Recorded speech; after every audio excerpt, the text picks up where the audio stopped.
ಮಾನ್ಯ ಅಧ್ಯಕ್ಷರೇ, ತಾವು ತಂದಂತ ಸಂತಾಪ ಸೂಚನೆಯನ್ನು ಬೆಂಬಲಿಸುತ್ತಾ ನಮ್ಮ ಬೀದರ್ ಜಿಲ್ಲೆಯ ಅತ್ಯಂತ ಹಿರಿಯ ಜೀವಿಗಳು ಮತ್ತು ವಿಶೇಷವಾಗಿ ಲೋಕನಾಯಕ ಎಂದು ಹೇಳಿ ಖ್ಯಾತಿಯಾದಂಥ ಮಾಜಿ ಸಚಿವರು, ಅಧ್ಯಕ್ಷರೇ, ನಾವು ಲೋಕನಾಯಕ ಅಂತಕ್ಕಂಥ ಪದವನ್ನ ಬಳಸಿದ್ದು ಕೇಳಿದ್ದು ಬರೀ ಜಯಪ್ರಕಾಶ್ ನಾರಾಯಣ್ ಅವರಿಗೆ ಮಾತ್ರ. ಅದಾದ ನಂತರ ನಾನು ಕೇಳಿದ್ದು ಲೋಕನಾಯಕ ಅದು ಬಳಸಿದ್ದು ಬರೀ ಭೀಮಣ್ಣ ಖಂಡ್ರೆ ಅವರಿಗೆ ಮಾತ್ರ.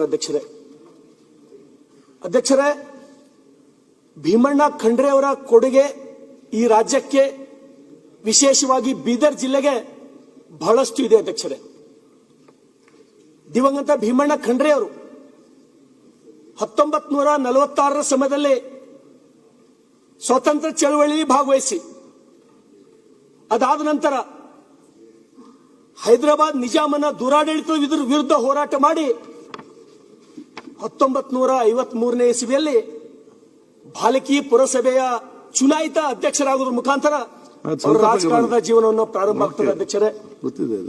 ಅಧ್ಯಕ್ಷರೇ, ನಾನು ಚಿಕ್ಕವನಿದ್ದಾಗ, ನಾನು ಇನ್ನೂ ಕಲಬುರಗಿ ಜಿಲ್ಲೆಯಲ್ಲಿದ್ದಾಗ ನಮ್ಮ ಲೋಕಸಭಾ ಸದಸ್ಯರು ರಾಮಚಂದ್ರ ವೀರಪ್ಪ ಅವರು ನಮ್ಮ ಕಡೆ ಬಂದು ಭಾಷಣ ಮಾಡ್ತಿರೋ. ಅಧ್ಯಕ್ಷರೇ, ಅವ್ರು ಏನ್ ಹೇಳ್ತಿರೋ ಅಧ್ಯಕ್ಷರೇ ಅಂದ್ರೆ, ಧೈರ್ಯ ಹೆಂಗಾರ ಇರ್ಬೇಕಂದ್ರೆ ಭೀಮಣ್ಣ ಖಂಡ್ರೆಯವರಪ್ಪಲೇ ಧೈರ್ಯ ಇರ್ಬೇಕಂತ ಹೇಳಿ ರಾಮಚಂದ್ರಪ್ಪ ವೀರಪ್ಪ ಅವರು ಮಾತಾಡಿದ್ ಕೇಳಿದ್ನಂಗೆ. Hospital, fertility and mother care, general hospital with scan centre beside Kamala restaurant, bus stand road, Basava Kalyana ನೆನಪಿದೆ.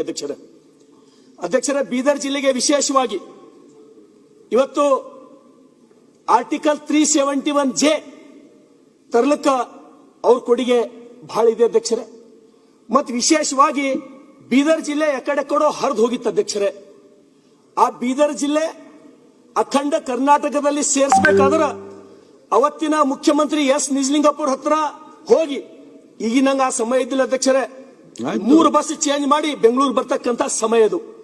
ಆ ಸಮಯದೊಳಗೆ ಎಸ್ ನಿಜಲಿಂಗಪ್ಪರ ಮೇಲೆ ಒತ್ತಡ ತಂದು ಕೇಂದ್ರದಲ್ಲಿ ಇರ್ತಕ್ಕಂಥ ಅವತ್ತಿನ ಹೋಮ್ ಮಿನಿಸ್ಟರ್ ಗೋವಿಂದ್ ವಲ್ಲಭ್ ಅಂತರ ಹೋಗಿ ಇವತ್ತು ನಮ್ಮ ಬೀದರ್ ಜಿಲ್ಲೆ ಕರ್ನಾಟಕದ ಕಿರೀಟವಾಗಿ ಇವತ್ತು ಏನ ಅದಕ್ಕೆ ಕಾರಣ ಅಂದ್ರೆ ಅದು ಭೀಮಣ್ಣ ಖಂಡ್ರೆ ಅವರ.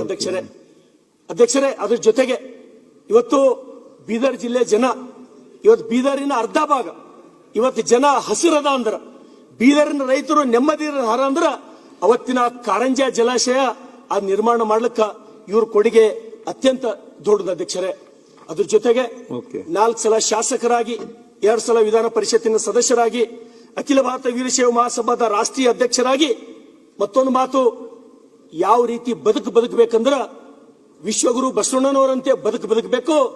ಕಷ್ಟ ಬಂದಾಗ ಛತ್ರಪತಿ ಶಿವಾಜಿ ಮಹಾರಾಜರಂಗ್ ಹೋರಾಟ ಮಾಡ್ಬೇಕಂತ ಹೇಳಿದ್ದು ನಾವು ಯಾರಿಗೂ ಮರೆಯುವಂತಿಲ್ಲ. ಅಧ್ಯಕ್ಷರೇ, ಕೊನೆಯದಾಗಿ ಅಧ್ಯಕ್ಷರೇ, ಇವತ್ತೇನು ಆ ಅನುಭವ ಮಂಟಪ ಅದು ಭೀಮಣ್ಣ ಖಂಡ್ರೆಯವರು ಭಾಲ್ಕಿ ಚನ್ನಬಸವ ಪಟ್ಟದೇವರ ಹಾಗೂ ಭಾಲ್ಕಿ ಬಸವಲಿಂಗ ಪಟ್ಟದೇವರ ಕನಸಿನ ಕೂಸು ಅದು ಅನುಭವ ಮಂಟಪ. ಅಧ್ಯಕ್ಷರೇ, ಹಾಗಾಗಿ ನಾನು ಇವತ್ತು ಭೀಮಣ್ಣ ಖಂಡ್ರೆಯವರನ್ನ ಕಳ್ಕೊಂಡಂತ ಬೀದರ್ ಜಿಲ್ಲೆ, ಇಡೀ ದೇಶದ ವೀರಶೈವ ಸಮಾಜ ಇವತ್ತು ಬಡವಾಗಿದೆ. ಅಧ್ಯಕ್ಷರೇ, ಹಾಗಾಗಿ ಆ ಕುಟುಂಬಕ್ಕೆ ಆ ದುಃಖ ಬರ್ತಕ್ಕಂಥ ಶಕ್ತಿ ಬಸವಣ್ಣನವರು ಕೊಡ್ಲಿ ಅಂತ ಹೇಳ್ತಾ ಅಧ್ಯಕ್ಷರೇ, ಇನ್ನೋರ್ವ ಈ ಮನೆ ಸದಸ್ಯರಾಗಿ ಕೆಲಸ ಮಾಡಿದಂತ ಕೆ ಲಕ್ಕಣ್ಣರವರು ಹಾಗೂ ಪ್ರೊಫೆಸರ್ ಮಾಧವ್ ಗಾಡ್ಗಿಳ್ ಅವರ ನಿಧನವನ್ನ, ಆ ದುಃಖಕ್ಕೆ ಶಕ್ತಿ ತುಂಬತಕ್ಕಂತ ಶಕ್ತಿ ಭಗವಂತ ಕೂಡ್ಲಿ ಅಂತ ಹೇಳಿ ಅವರಿಗೆ ಶ್ರದ್ಧಾಂಜಲಿಯನ್ನು ಸಲ್ಲಿಸ್ತಾ ನನ್ನ 2 ಮಾತು ಮುಗಿಸ್ತೇನೆ. ಅಧ್ಯಕ್ಷರೇ, ಧನ್ಯವಾದಗಳು.